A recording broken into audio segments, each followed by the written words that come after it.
aproveitando, a gente queria que a senhora explicasse cada uma das suas especializações, né? A senhora é pedagoga.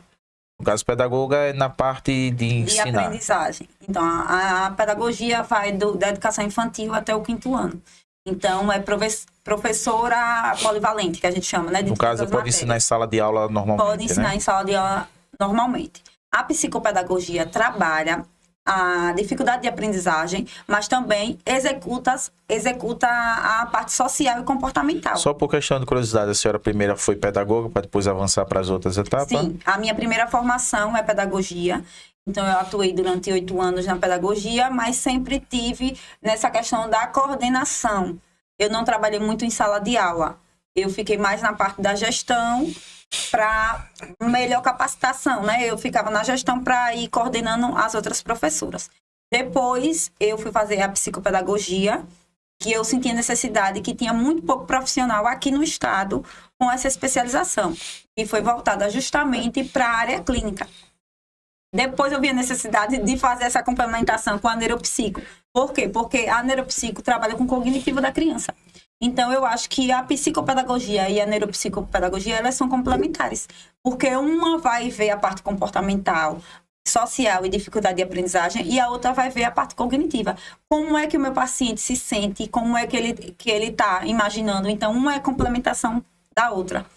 E a psicanálise veio por último, que é para tratar traumas, é para tratar dores do passado, é para tratar aquela mágoa que está profunda, aquela angústia. Então, vem também muito, porque às vezes a gente pensa que uma criança não tem, mas uma criança hoje tem ansiedade.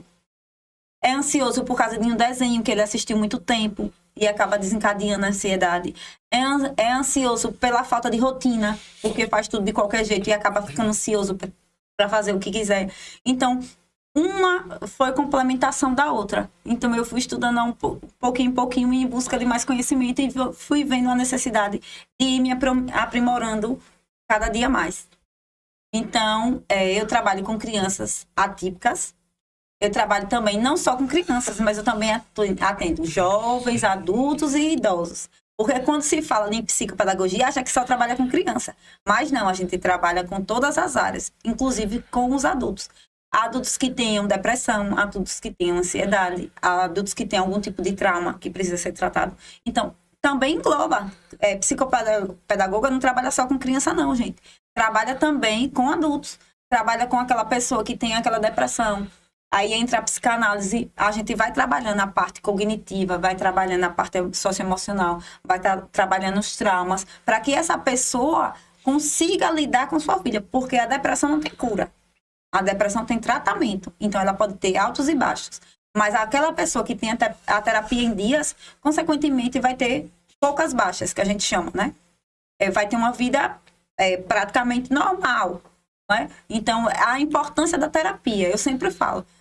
Gente, as crianças que são atípicas precisam, nem que seja uma vezinha por mês, ir para os seus terapeutas para ver como está o emocional, para ver como está a rotina, para ver como está o sono, para ver como é que está a logística da vida da criança.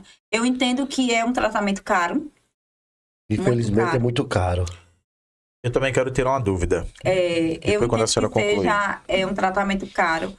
Mas, assim, também é caro para a gente profissional, porque a gente precisa se especializar, a gente precisa ir atrás de recursos, a gente precisa...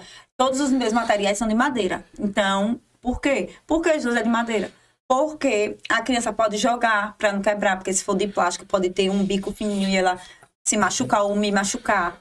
Então, tem todo um aparato. A gente trabalha com o cognitivo, trabalha com a parte fonética. Aquela criança que tem dificuldade da fala, a gente também trabalha a parte fonética dela. Através de quê? Através da musicalização, que é uma amiga minha, Andréia, dá essa conjunção nos meus atendimentos. Através de música, através de uma dança. Então, é como complementação. A gente tem que fazer essa primeira anamnese, que é o primeiro atendimento, que é para ver como é que eu vou fazer as demais sessões do meu paciente. Então, é uma conjunção com a logística da vida dos pais. Porque eu não posso fazer uma conjunção de sessões, sendo que o pai não vai conseguir acompanhar. Então, eu também tenho que ter esse olhar amplo para a família. Para dizer assim, como Anderson, que é a sua vida, como é o seu trabalho, como é a sua logística. Então, às vezes, eu preciso ser mais incisiva com os pais do que propriamente dita com uma criança. Porque, na verdade, a gente entende que o pai é ali o líder da casa. O pai ou a mãe, os dois em conjunção. Não um mais que outro. Porque a linguagem tem que ser única. Tem que ser única na sua casa, tem que ser única no meu consultório, tem que ser única na escola. Então, é uma conjunção. Não pode ser várias linguagens. Imagine comigo. Uma criança tem um comando seu de pai, tem um comando meu da terapeuta, tem um comando da escola. Como vai ficar a cabecinha da criança se ela tem vários comandos? Então, a linguagem tem que ser única. Uma linguagem só. Então, por isso a importância da participação da família. Na hora eu digo, não tenha paz, medo do não. O não na cabeça de uma criança atípica é bem pesado. Mas não tenham medo de aplicar o não. Aplicar um não de uma forma sutil. Às vezes, dar um passo para trás é para dar 2, 3 para frente. Então, você pode sim aplicar a parte de compensatória primeiro. Oi, filho, vamos fazer dessa forma. Vamos dar autonomia. Você quer esse ou esse? Mas foi você, adulto, que escolheu quais são as vertentes que ele vai tomar como decisão. Não deixe seu filho ser o líder da sua casa, porque senão depois fica muito mais difícil de você querer liderar e vai ficar uma briga de pai e filho. O pai fala uma coisa, o filho fala outra. Então, sejam... dê carinho, acolham o seu filho. Quando você acolhe o seu filho, você vai ter a melhor habilidade dele. Não precisa ser rude, não precisa ser ríspido. Minha gente, não batam. Porque quando você agride o seu filho, automaticamente você está ensinando ele a ser um agressor. Eu sei que demanda muita paciência lidar com uma criança atípica.